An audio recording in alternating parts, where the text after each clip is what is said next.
Good evening, dear students.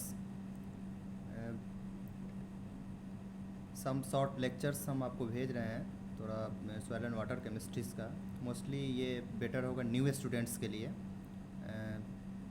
जिन लोग mop of rounds में admissions लिए हैं उनके लिए है, और पुराने हैं वो भी सुन सकते हैं, कोई दिक्कत नहीं है। बट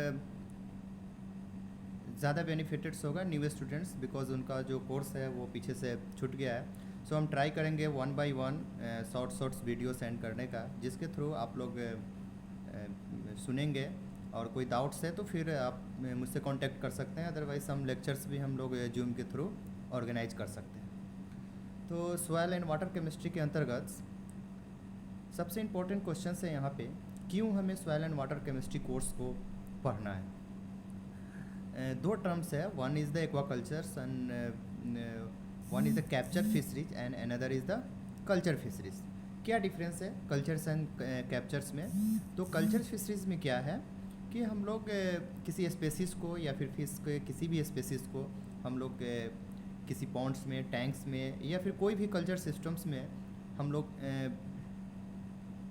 प्रॉपर मैनेजमेंट के थ्रू हम लोग कल्चर्स कर रहे हैं। कैप्चर्स में क्या है कि इन रिवर्स है या फिर कोई भी एक एक्वेटिक बॉडीज़ है जहाँ पे हम लोग कुछ स्टॉकिंग्स नहीं कर रहे हैं, किसी भी स्पीसीज़ का स्टॉकिंग्स नहीं कर रहे हैं, सिर्फ हम लोग कैचिंग करते हैं। जैसे रिवर की बात कीजिएगा तो रिवर में हम लोग कोई सीड का स्टॉकिंग नहीं करते हैं, तो वहाँ पे मोस्टली फार्मर्स क्या करते हैं कि कैप्चर फिशरीज करते हैं। लेकिन पॉन्ड्स में या फिर टैंक्स में या फिर रेसवे कल्चर्स है या फिर जो भी न्यू एडवांस्ड कल्चर सिस्टम्स है, वहाँ पे हम लोग क्या करते हैं कि कोई भी स्पेसीज़ का जो हमारा टारगेटेड होता है या फिर कोई पर्पस होता है किसी स्पेसीज़ को कल्चर करना, उसको स्टॉकिंग करते हैं, और एक प्रॉपर मैनेजमेंट्स के थ्रू हम लोग क्या करते हैं कि किसी खास किसी टाइम पीरियड्स के ड्यूरेशंस प्रॉपर मैनेजमेंट के थ्रू, या फिर वो वाटर क्वालिटी मैनेजमेंट्स हो या फिर फीडिंग्स हो या फिर जो भी मैनेजमेंट्स हो, मतलब जो भी पैरामीटर्स उस फिश की ग्रोथ के लिए अप्रोप्रिएट्स हो, उसके अकॉर्डिंग टू हम लोग क्या करते हैं कि ग्रो कराते हैं।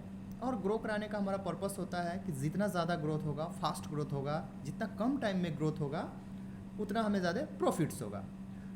बट कैप्चर फिशरीज़ की बात करेंगे तो कैप्चर फिशरीज़ में क्या है कि जस्ट ओनली हम लोग क्या करते हैं, कैप्चर करते हैं, कैच करते हैं। जैसे रिवर में बात कीजिएगा तो फार्मर्स या फिशरमैन क्या करते हैं, कैप्चर्स करते हैं, वहाँ पे स्टॉकिंग नहीं करते हैं। तो डे बाई डे क्या हो रहा है रिवर्स में या फिर चौर में भी, जहाँ पे स्टॉकिंग नहीं कर रहे हैं वहाँ पे फिशरीज डिक्लाइन हो रही है। लेकिन पॉन्ड्स की बात कीजिएगा तो पॉन्ड्स में हम लोग क्या करते हैं कि स्टॉकिंग कर रहे हैं, कल्चर कर रहे हैं, तो उस कल्चर्स को हमको बढ़ाना है। अब हमारे पास क्या है, जो पॉन्ड्स है या फिर वाटर बॉडी वो तो लिमिटेड्स है, उसको हमको बढ़ाना है। कैसे हम जो ह्यूमंस का डिमांड्स है फिश का, day by day population increase कर रही है, तो डिमांड्स भी इंक्रीज करेगी, बट हमारे पास स्पेसेस है वो लिमिटेड्स है। तो स्पेसेस लिमिटेड है, उस लिमिटेड स्पेस में हम चाहते हैं कि प्रोडक्शन ऑफ द फिश को ग्रो कराना। तो कैसे हम उसको ग्रो कराएंगे?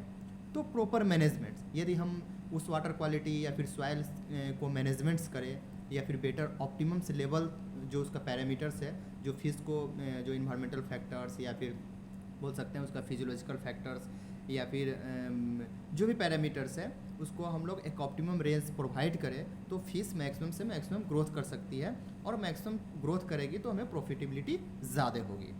तो बात क्वेश्चंस आती है हमारे पास यहाँ पे कि कौन कौन से आखिर पैरामीटर्स है जो वाटर क्वालिटी के मैनेजमेंट्स के लिए इम्पॉर्टेंट्स है और फिश को डायरेक्टली अफेक्ट्स करते हैं। तो हम 1 बाय 1 करके डिस्कशन करेंगे डिटेल। जस्ट हम वहाँ पे पैरामीटर्स के बारे में बता रहे हैं। जैसे डिजोल्व ऑक्सीजन्स की बात कीजिए, पीएच की बात कीजिए, अल्कलिनिटी की बात कीजिए, हार्डनेस की बात कीजिए, या फिर बहुत सारा ऐसे टॉक्सिकेंट्स है या फिर क्या बोल सकते हैं मेटल साइंस है जो भी फिश को अफेक्ट करते हैं। दूसरा ये है कि जो वाटर क्वालिटी मैनेजमेंट और सॉइल मैनेजमेंट का पर्पस होता है कि फिश को हेल्दी रखना। यदि हम लोग खुद ही बात कीजिए, ह्यूमन की ही बात कीजिए, कि यदि हमारा इन्वायरमेंट अगर हेल्दी होता है या फिर ऑप्टिमम रेंज है, क्या बोल सकते हैं ऑप्टिमम, क्या बोल सकते हैं टेम्परेचर की ही बात कीजिएगा, जो टेम्परेचर्स है, यदि टेम्परेचर सूटेबल नहीं होगा तो आप अनकम्फर्टेबल महसूस करेंगे। तो आप कोई भी काम करने जाते हैं, या फिर अपने ग्रोथ की ही बात कीजिएगा, या फिर फीडिंग की ही बात कीजिएगा, फिर फिजियोलॉजिकल फेनोमेना की बात कीजिएगा, वो सारे के सारे डिस्टर्ब हो जाते हैं। तो हम लोग क्या करते हैं कि बेटर से बेटर इन्वायरमेंट प्रोवाइड करना। तो बेटर से बेटर इन्वायरमेंट प्रोवाइड करेंगे तो क्या होगा, फिश हेल्दी रहेगा। फिश हेल्दी रहेगा तो क्या होगा, हमारा ग्रोथ ज़्यादा से ज़्यादा होगा। तो इसमें हमारा सबसे पहला और मोस्ट इंपॉर्टेंट पैरामीटर्स है डिजोल्व ऑक्सीजन। डिजोल्व ऑक्सीजन हम बोल रहे हैं कि जो ऑक्सीजन है वो ऑक्सीजन क्यों इम्पोर्टेंट है? ऑक्सीजन इम्पोर्टेंट है क्यों? क्योंकि बॉडी के अंतर्गत जो भी मेटाबॉलिज्म्स होता है, कंबशंस, आप लोग पढ़े भी होंगे या भी जानते भी होंगे कि किसी को भी बर्न करने के लिए, ऑक्सीडाइज करने के लिए ऑक्सीजन का होना जरूरी है। तो कोई भी फिश है या फिर कोई एनिमल्स है या ह्यूमंस है, यदि वो फिश फीड को ले रहा है तो फीड को क्या करना है? कंबशंस करना है, ब्रेक डाउन करना, ऑक्सीडाइज करना है। यदि वो ऑक्सीडाइज नहीं होगा तो क्या होगा? एनर्जी प्रोड्यूस नहीं होगी। एनर्जी प्रोड्यूस नहीं होगी तो उसकी एक्टिविटी क्या होगा? जो भी उसकी एक्टिविटी है वो स्लो डाउन हो जाएगा, और जब स्लो डाउन हो जाएगा तो क्या होगा? ग्रोथ ही नहीं होगा। तो ऐसा नहीं है कि ऑक्सीजन कितना भी दे दीजिए, ऑक्सीजन का भी एक ऑप्टिमम रेंज है, उसका एक लिमिटेशंस है कि हमें इस रेंज में ऑक्सीजन लेवल होना चाहिए। यदि ये ऑक्सीजन लेवल उससे कम होगा तो वो क्या होगा? प्रॉब्लम हो सकता है। आप जैसे अभी देख रहे हैं यहाँ पे कोरोना वायरस की ही बात कीजिएगा तो यहाँ पे क्या रेस्पिरेशन प्रॉब्लम हो रहा है, रेस्पिरेशन में प्रॉब्लम हो रहा है तो ऑक्सीजन की कमी हो रही है, तो उस समय क्या करते हैं? ऑक्सीजन को फुलफिल करते हैं। तो फिश के केस में भी ऐसा ही है कि यदि फिश को एक लिमिटेड और ऑप्टिमम रेंज में हम यदि ऑक्सीजन लेवल को प्रोवाइड करते हैं तो उसका जो फिजियोलॉजिकल एक्टिविटी है, मेटाबॉलिक एक्टिविटी है, वो बेटर होगा और ग्रोथ फास्ट होगा। ठीक है, तो सबसे हमको इम्पोर्टेंट ये जानना है कि जो पॉन्ड्स है या फिर पॉन्ड्स या तालाब की बात कीजिए या फिर टैंक की जो भी कल्चर सिस्टम्स है, या फिर इंटेंसिव हो एक्सटेंसिव हो, उसकी बात कीजिएगा तो हम लोग उसमें देखेंगे कि ऑक्सीजन लेवल किस किस कारण से पॉन्ड्स में आ रहे हैं, या फिर बोल सकते हैं कि किस किस कारण से घट रहे हैं और किस किस कारण से आ सकते हैं। यानी मतलब क्या क्या रीज़न हो सकता है उस पॉन्ड में आने का। एक तो हमारा क्या है कि जो इन्वायरमेंट्स है, उस इन्वायरमेंट्स में यदि ऑक्सीजन का लेवल्स या फिर कोई भी गैस की बात कीजिएगा तो उसका डिफ्यूजन्स होता है, कहाँ से? Higher level to lower. तो यदि हम सरफेस की बात करेंगे, पॉन्ड सरफेस की, तो वहाँ पे क्या है? एयर में ऑक्सीजन का लेवल ज़्यादा है और वाटर में कम है, तो वहाँ पे क्या होता है कि सरफेस पे डिफ्यूजन्स होता है। तो जितना ज़्यादा से ज़्यादा वाटर सरफेस एरिया इंक्रीज़ होगा उतना ज़्यादा डिफ्यूजन्स होगा। और उसके अलावा और क्या रीज़न और क्या हो सकता है जिसके थ्रू मतलब ऑक्सीजन लेवल पॉन्ड्स में बढ़ेंगे या फिर वाटर बॉडी में? तो दूसरा है फाइटोप्लैंक्टन से या फिर एक्वेटिक प्लांट्स की बात कीजिएगा, वो क्या करेंगे? ऑक्सीजन प्रोड्यूस करेंगे। तो हमेशा हम जब फाइटोप्लैंक्टन्स की बात कीजिएगा तो फाइटोप्लैंक्टन्स का एडवांटेज भी है, डिसएडवांटेज भी है।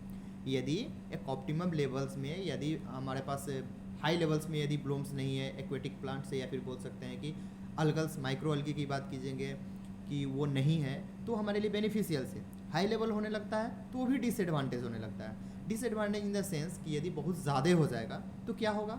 वो पूरा सरफेस पे क्या बनेगा? मैट बन जाएगा, तो फिर वो सनलाइट को भी अफेक्ट करता है। तो फाइटोप्लैंक्टन इन द सेंस में कि during the photosynthesis they can produce the oxygens.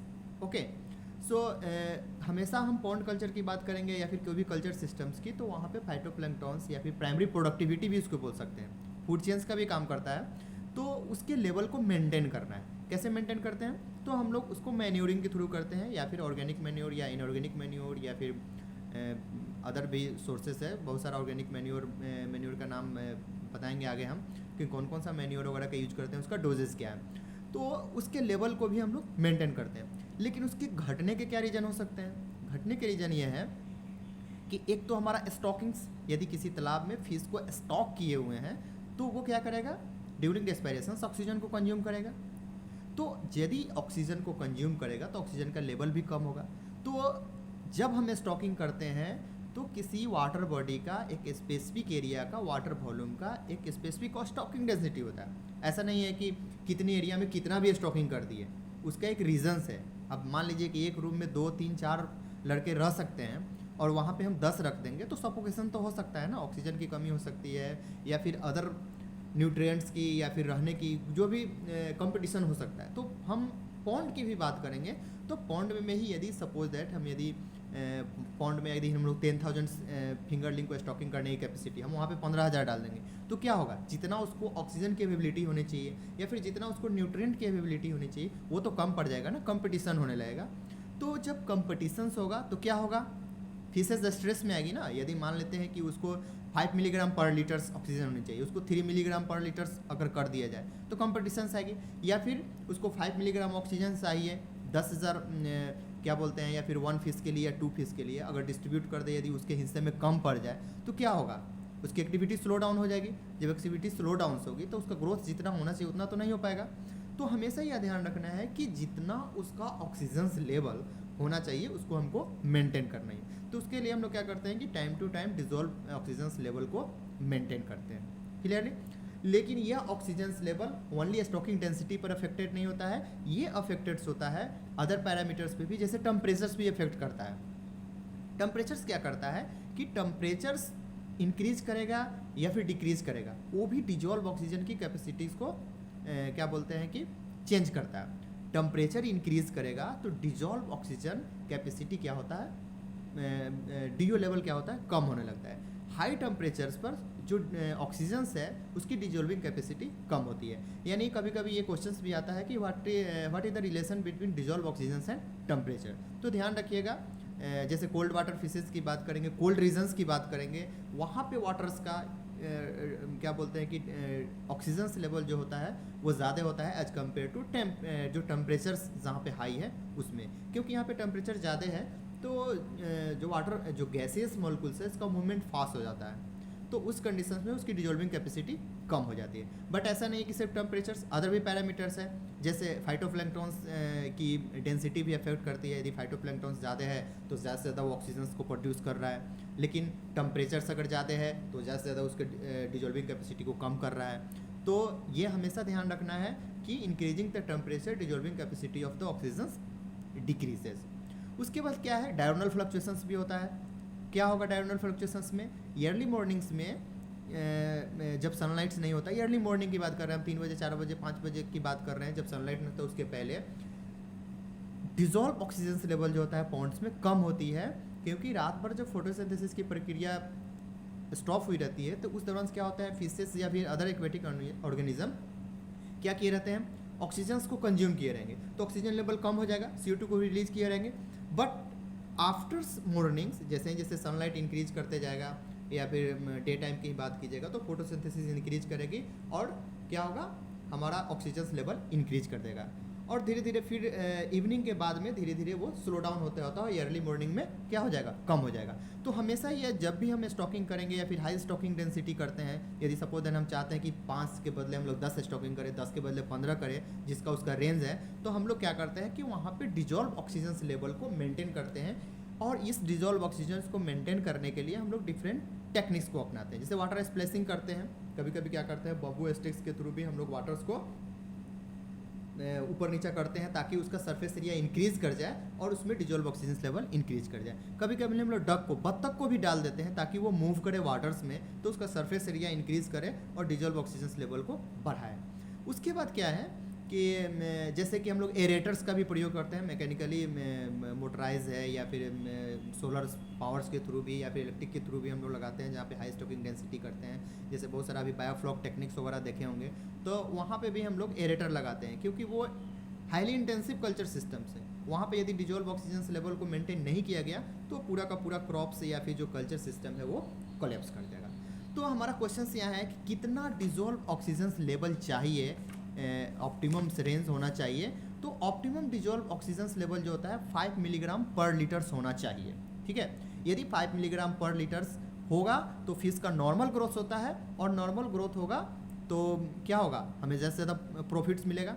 लेकिन यदि डिजोल्व ऑक्सीजन लेवल यदि 1 से कम हो जाए, सॉरी क्या बोलते हैं, हाँ 1 से कम हो जाए, या फिर हम लोग बोल सकते हैं कि लेस देन 1 या 0.5 हो जाए, तो उस कंडीशन फिश जो होता है, स्पीसीज होता है, वो लीथल टू मेनी स्पीसीज। ऐसा नहीं है कि वो कम्प्लीटली हर स्पीसीज मर ही जाए, बस लीथल हो सकता है, स्ट्रेस में जाएगा, आफ्टर समटाइम्स वो डेथ भी कर सकता है।